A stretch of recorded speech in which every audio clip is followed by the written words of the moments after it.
주님의 이름으로 축복합니다.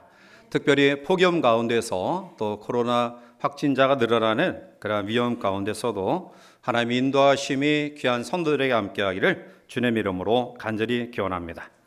오늘 우리들이 묵상하고자 하는 본문이 기록되어 있는 이 호세아 선지자는 북왕국 이스라엘의 가장 번영한 시간부터 그리고 몰락하여 망할 때까지 그 모든 사건을 목격한 선지자인데요.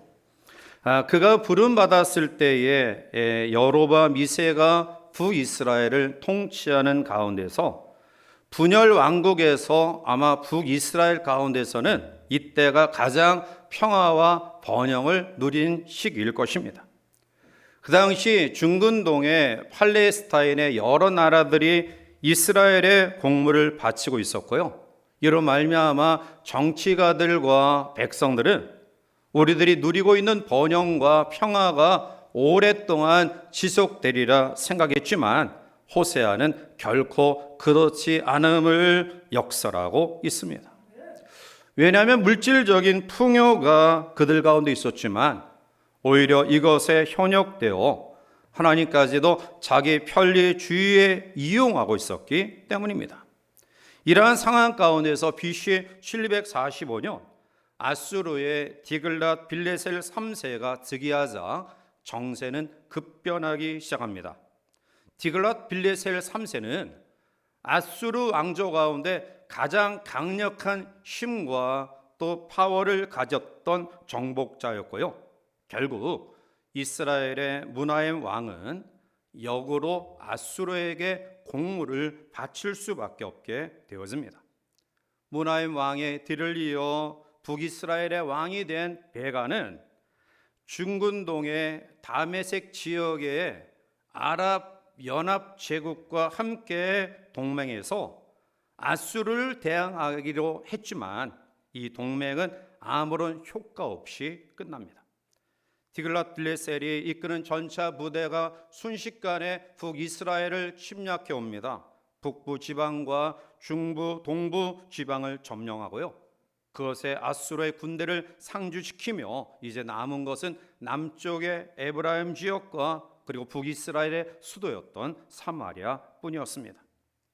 이러한 상황 가운데 있었던 당시 북이스라엘의 상황은 너무나 패역한 상황이었습니다. 호세아 4장 1절과 2절에 이스라엘 자손들아 여호와의 말씀을 들으라. 여호와께서 이 땅 주민과 논쟁하시나니 이 땅에는 진실도 없고 인애도 없고 하나님을 아는 지식도 없고 오직 저주와 속임과 살인과 도둑질과 간음뿐이요 포악하여 피가 피를 뒤이음이라라고 선포합니다. 그들은 신실한 믿음을 잃어버렸습니다. 하나님의 부르신 사랑을 잃어버렸고요. 하나님을 아는 지식도 잃어버렸습니다. 이러한 배경 속에 음란하듯 모든 그러한 백성들이 타락된 상황을 호세아 선지자를 보면서 하나님의 무서운 재앙과 재난이 임할 것이다 라는 두렵고 떨리는 마음으로 백성들에게 하나님의 말씀을 선포합니다.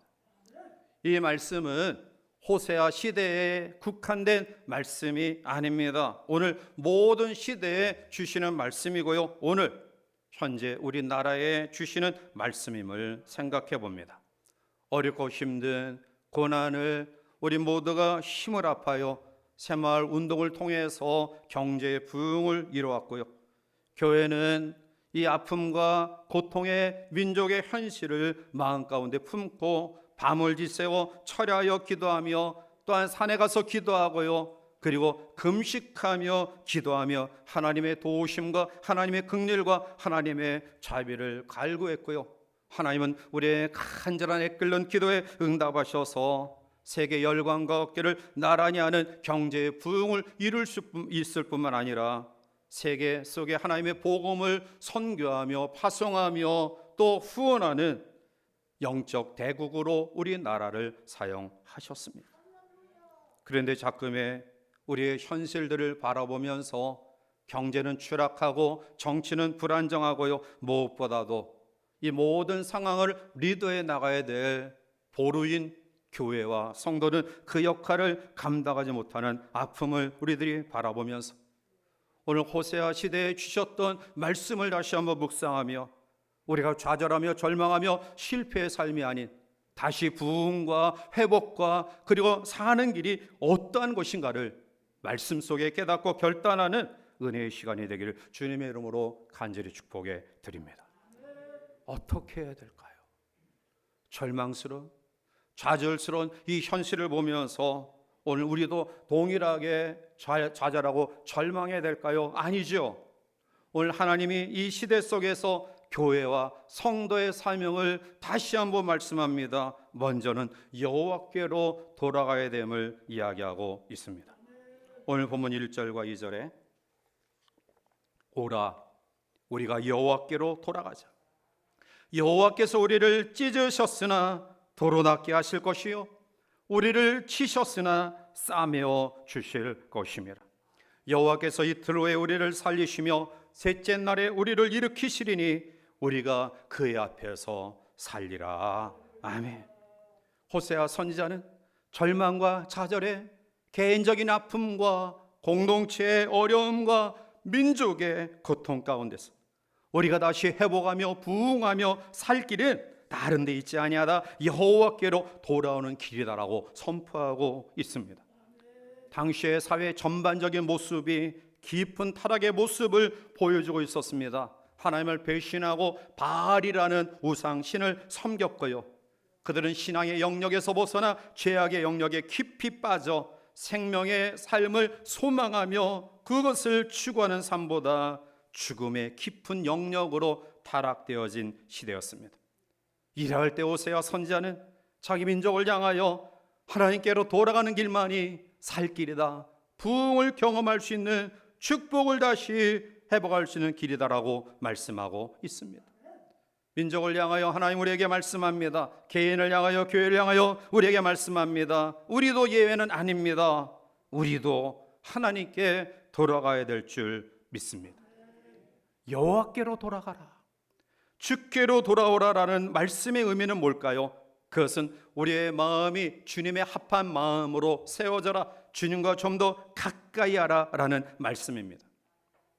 탕자의 비유 가운데에 그가 전환점이 되었던 말씀은 누가복음 15장 20절의 말씀입니다. 이에 일어나서 아버지께로 돌아가니라. 아직도 거리가 먼데 아버지가 그를 보고 측은히 여겨 달려가 목을 안고 입을 맞추니. 탕자는 아버지의 곁을 떠나는 것이 독립하려는 것이라 착각했습니다.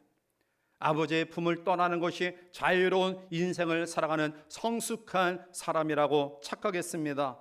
그는 무리한 부탁을 합니다. 그것은 유대인의 상속 제도 가운데에 부모님이 살아있을 때는 절대로 자녀에게 상속하지 않습니다. 죽은 이후에나 그 모든 그러한 기업을 나눕니다. 그런데 그는 아버지가 살아있을 때 자기에 돌아올 분깃을 요구합니다. 그것은 철저하게 불효의 모습입니다. 자기의 분깃을 졸라 이제 아버지로부터 부여받은 그는 아버지 곁을 떠납니다. 그때로부터 그에게 고통이 임하기 시작합니다. 결국 자기와 함께 향락에 취했던 세상의 친구들이 모두 떠나고 자기가 가지고 있었던 모든 재물이 사라졌을 때 짐승이나 먹는 쥐염 열매를 먹는 성경 가운데 그는 비로소 자신을 발견하게 됩니다. 아버지 앞에 얼마나 커다란 죄를 졌는지, 아버지의 품을 떠난 것이 얼마나 아버지 앞에 불효의 죄인지. 그러나 그는 그 속에서 스스로 돌이켜 아버지의 집으로 돌아갑니다. 아직도 상거가 거리가 먼데 아버지는 치근하게 모든 몸을 축 늘어뜨린 채 다가오는 아들을 발견했고요. 먼저 달려가 그를 목을 어긋맞게 안고 입을 맞추며 집으로 데려와 그를 위하여 잔치를 베풀고 다시 잃어버렸던 아들의 지혜를 회복해 줍니다. 아들에 대하여 이런 방구 이야기하지 않습니다. 왜 그랬느냐? 질책하지 않습니다. 아들에 대하여 힐책하지 않습니다. 단지 돌아온 그것이 너무나 기쁘고 소중하기에 아들의 지위를 회복시켜 주십니다. 신앙 속에서 가장 원색적인 색깔은 뭡니까? 주님께로 돌아오는 것입니다. 회개하는 것입니다. 오늘 하나님 우리에게 요구하시는 삶이 뭡니까? 하나님을 떠나 자기의 생각과 의지와 힘대로 뭔가 잃어버리겠다는 고집을 포기하라는 것입니다. 내 마음대로 내 욕심대로 살겠다라는 그러한 삶을 돌이키라는 것입니다. 하나님께 내어 맡기라는 것입니다. 그러면 하나님이 우리를 치료하신다라는 것입니다. 회복시켜 주신다라는 것입니다. 다시 살려주는 부흥의 역사를 우리에게 허락해 주신다라는 것입니다. 오늘 이때에 교회가, 성도가, 이민족이 어떻게 결단해야 될까요? 여러 가지 우리가 인간적인 생각과 계획들을 가질 수 있습니다. 그러나 가장 중요한 것은 여호와께 가까이 하는 삶, 하나님께 돌이키는 삶, 이 삶이 우리가 회복과 치유와 부흥을 경험할 수 있는 요소임을 기억하시기를 바랍니다. 두 번째로 오늘 이 시대 속에서 우리에게 주시는 말씀은 여호와를 알라라는 말씀입니다. 오늘 보면 3절 말씀 가운데 오면 그러므로 우리가 여호와를 알자, 힘써 여호와를 알자. 그의 나타나심은 새벽빛같이 어김없나니 비와 같이 땅을 적시는 늦은 비와 같이 우리에게 임하시리라 말씀하고 있습니다. 회복의 역사, 치유의 역사, 부흥의 역사는 하나님을 바로 아는 지식을 통해서, 지혜를 통해서 경험되어지는 축복입니다. 오늘 알다라는 야다라는 히브리어 원어의 의미는 보아서, 체험하여, 확인하여 안다라는 의미입니다. 이스라엘 백성들은 사람과의 관계 속에서 내가 아무개를 안다라는 그런 개념으로 얘기할 때에는 아주 오랜 관계를 맺어서 서로 깊은 정이 들어있는 상태에 이르면 나는 아무개를 안다, 그렇게 이야기해요. 여호와를 안다 할 때에 우리가 이러한 알므로 여호와를 알아야 된다라는 것입니다. 그런데 오늘 우리들은 내가 하나님을 안다, 예수님을 안다, 이러한 알에 대하여 착각하고 있는 것 같아요. 그것은 책을 통해서, 성경을 통해서, 여러 가지 세상의 지식을 통해서 여호와를 안다, 나는 하나님을 안다, 그렇게 생각해요. 그러나 그것은 오해예요. 만약 그런 알림이 성경적인 알림이라고 한다면 신학자들이 가장 하나님을 많이 알아야 될 겁니다. 그러나 이것은 객관적인 지식이에요. 저는 윤석열 대통령을 잘 알아요. 그분이 저를 알든지 못 알든지 저는 잘 알아요. 그분이 어느 고등학교를 나왔고 서울대학교를 나왔고 사시에 무려 9번 도전해서 이제 합격을 해서 뒤늦게, 자기 동기생들보다 뒤늦게 이제 법조인으로 들어섰고, 그리고 지난번 나는 사람에게 충성하지 않고 조직에게 충성한다, 아주 강력한 그런 메시지가 사람들의 마음을 움직여서 이 나라의 대통령까지 됐어요. 나는 윤 대통령을 잘 알아요. 그러나 이 알림은 객관적인 지식적인 알림이에요. 저는 목사기 때문에 사실 우리 성도들 자녀들, 여러 그러한 자녀들 커플을 또 맺어주고, 또 우리 목사님들 주변에 자녀들에 대해서 연결고리 역할을 하는데요. 제가 연결고리를 할 때는 정말 좋은 그러한 여러 가지 정보들을 줘요. 이분은 우리 교회 신앙 좋은 가정의 자녀고, 또 어느 대학을 나왔고, 지금 어떠한 직장에 있으며, 저의 마음속에 어떤 비전을 가지고 어떤 꿈을 가지고 앞으로 생활해 나가기를 원한다. 정말 그런 마음을 가지고 연결고리를 하려고 엮어주는데요. 잘 되는 사람도 있고, 또 어떤 사람은 몇 번씩이나 이렇게 해줘도 안 되는 사람이 있어요. 왜일까요? 제가 준 것은 정보에 불과해요. 이 정보를 가지고 서로 만나서 같이 교제하면서 그 사람을 더 정확하게 알아가는 과정을 가지는 거예요. 이 사람은 나와 함께 장래의 어떤 믿음과 신앙의 비전을 같이 할 사람이다. 이렇게 확신하면 그때 마음을 열고 결혼하기로 결심하고 가정을 이루는 거예요. 하나님과의 관계에서도 마찬가지예요. 우리가 하나님을 알아요. 하나님에 대해서 들어요.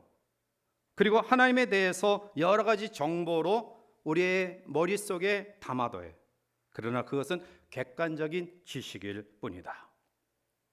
여호와를 안다라고 했을 때 정말 체험적으로 내 삶 속에 직접 개입하셔서 하나님이 이렇게 나의 어렵고 힘든 상황 가운데서 역사하셨고, 이렇게 하나님께서 나를 인도하셨고, 이렇게 나의 삶 속에 섭리하시고 인도하셨다라는 체험적인 믿음, 이 믿음이 우리 가운데 있을 때 나는 여호와를 안다라고 이야기할 수 있는 거예요.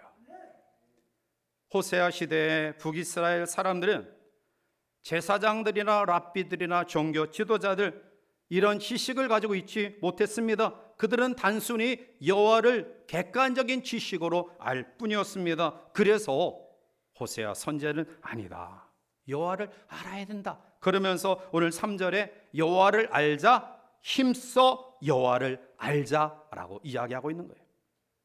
여호와를 체험적인 그러한 삶으로 아는 그러한 과정은 힘쓰지 않으면 안 됩니다. 이 힘쓴다라는 라다프라는 히브리 원어는 사냥꾼이 사냥감을 끝까지 추적하는 의미를 가지고 있어요. 사랑하는 성도 여러분들이요, 사냥꾼이 사냥감을 발견했을 때에 다른 것에 신경 쓰면 안 돼요. 온 신경을 오직 사냥감에 집중해서 기다리고 또 기다리고, 정말 사정거리 가까이 왔을 때 단 한 방에 정조준해서 명중을 시켜서 사냥감을 포획하는 거예요. 여호와를 알자, 힘써 여호와를 알자라는 이 말씀의 의미는 우리가 그냥 아무런 노력 없이 그냥 들려지는 또 접해지는 여러 가지 이야기들 통해서 하나님을 아는 정도가 아니라는 거예요. 하나님을 사모하는 마음으로 그 하나님의 섭리하심과 역사하심과 나의 삶 속에 직접 개입하시는 하나님의 초자연적인 역사를 갈망하며 간절히 사모하며 집중하여 여호와를 앙망하는 믿음, 이러한 믿음 속에 하나님이 우리의 삶에 개입하시고요, 우리의 삶 속에 역사하심을 경험하고, 이러한 알미 계속적으로 반복되어져 우리의 신앙이 결코 흔들림이 없이 믿음 가운데 세워지는 것이다. 이것이 바로 회복의 두 번째 요소입니다.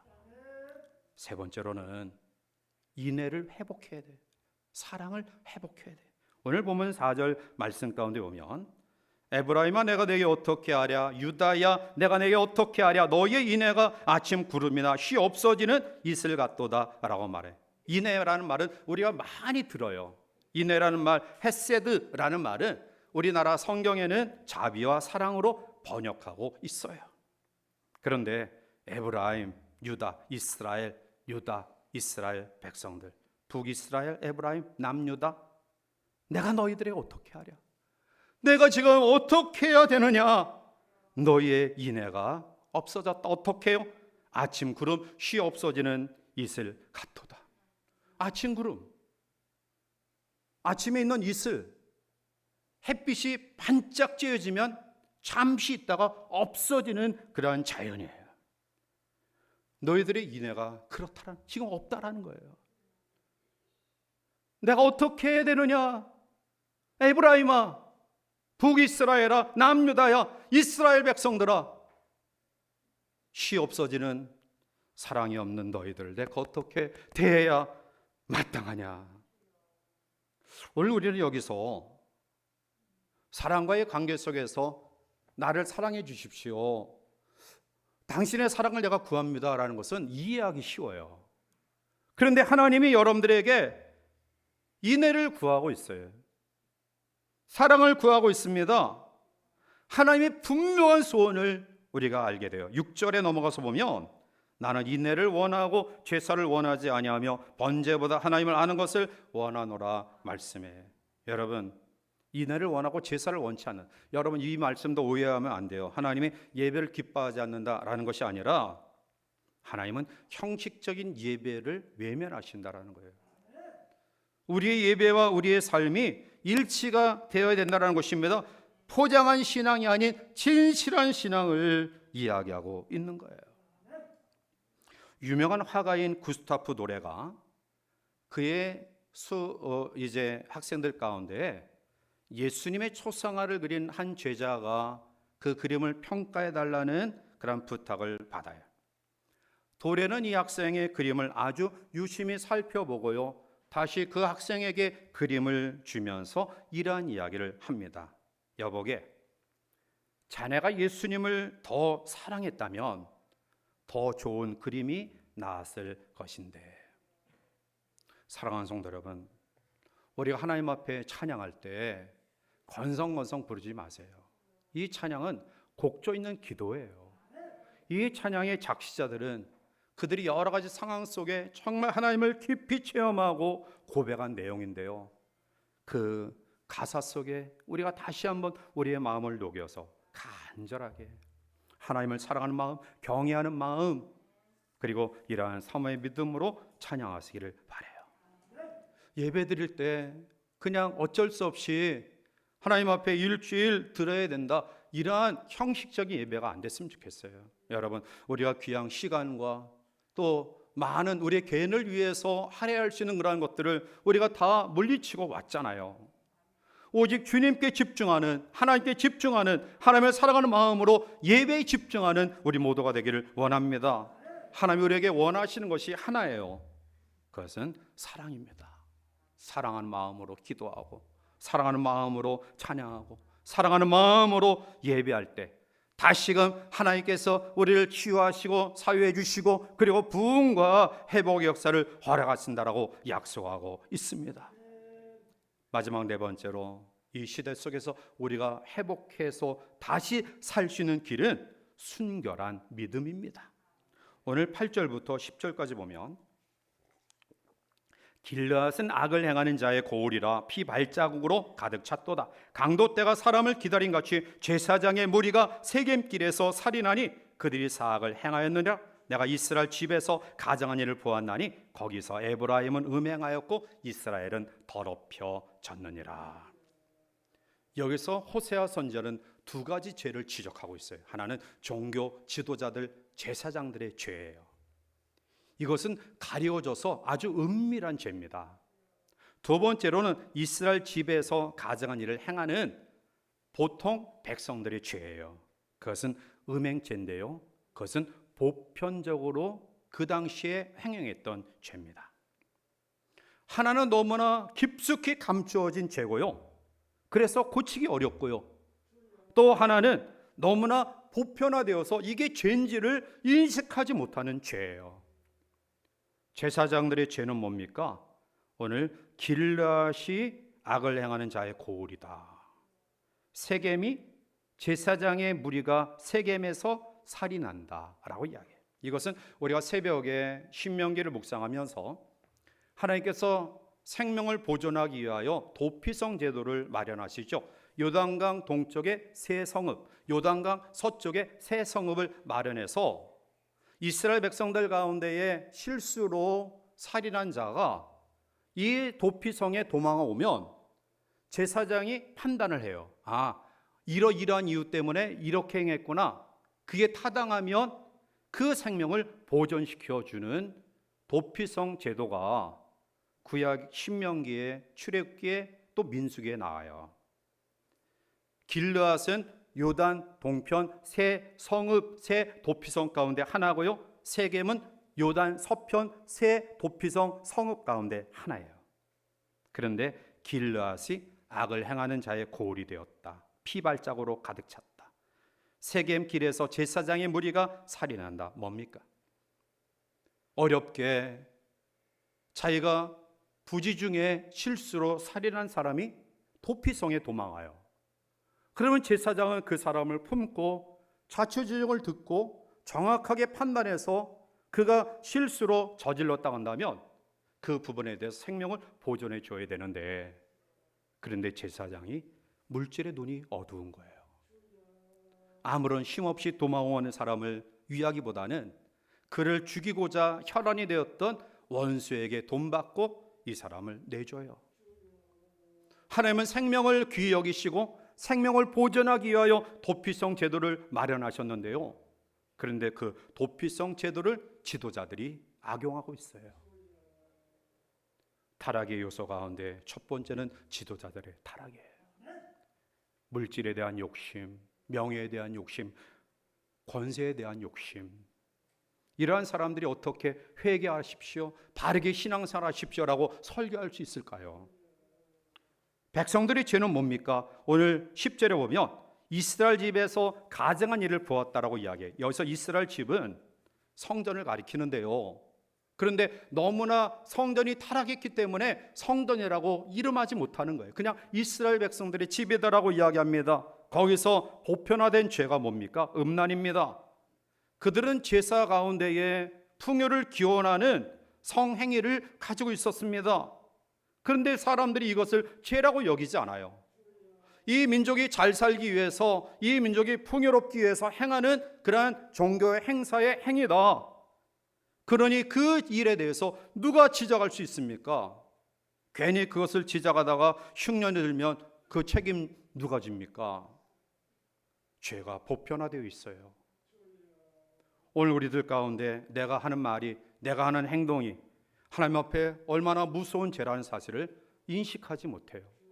많은 사람들이 그 길을 걸어가니까, 많은 사람들이 아무런 생각 없이 행동하니까 동일하게 편승해서 넓은 길로, 많은 사람들이 가는 그 길로 동일하게 그 길을 걸어가면서 죄를 죄로 인식하지 못해요. 이것이 바로 호세아 시대 이스라엘 백성의 만연된 죄입니다. 지도자들의 감추어진 은밀한 죄, 백성들의 죄라고 인식하지 못하는 보편적인 죄. 11절에 또한 유다여, 내가 내 백성의 사로잡힘을 돌이킬 때 내게도 추수할 일을 정하였느니라. 결국 북이스라엘은 하나님 앞에 하나님의 징계와 진노를 받죠. 그리고 좀 낫다라고 이야기했던 남유다조차도 동일한 전철을 밟아 하나님 앞에 징계를 받습니다. 사랑하는 성도 여러분들이요, 하나님을 떠난 개인과 민족은 망합니다. 그 형통함과 번영이 오래가지 않습니다. 하나님이 진정 우리에게 원하시는 것이 뭘까요? 하나님이 우리에게 원하시는 삶이 뭡니까?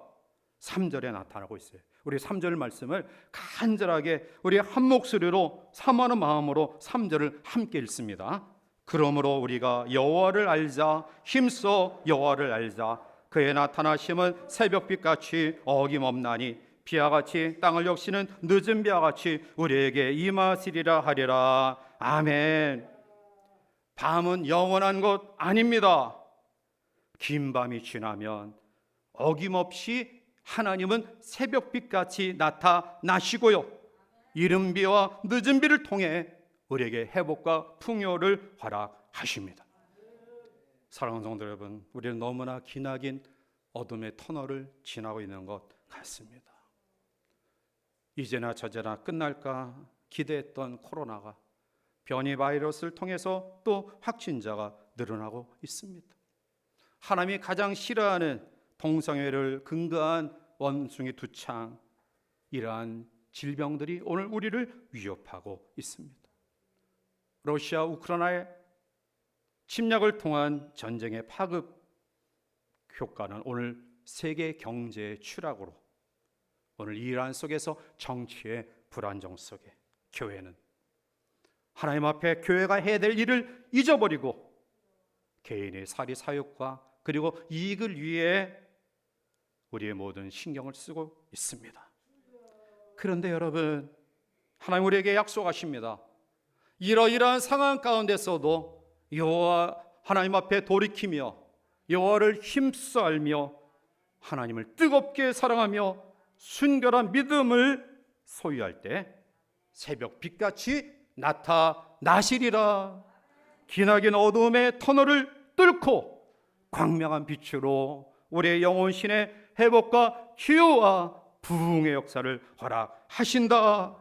오늘 이 아침 우리들의 어떤 믿음으로 하나님 앞에 결단해야 될까요?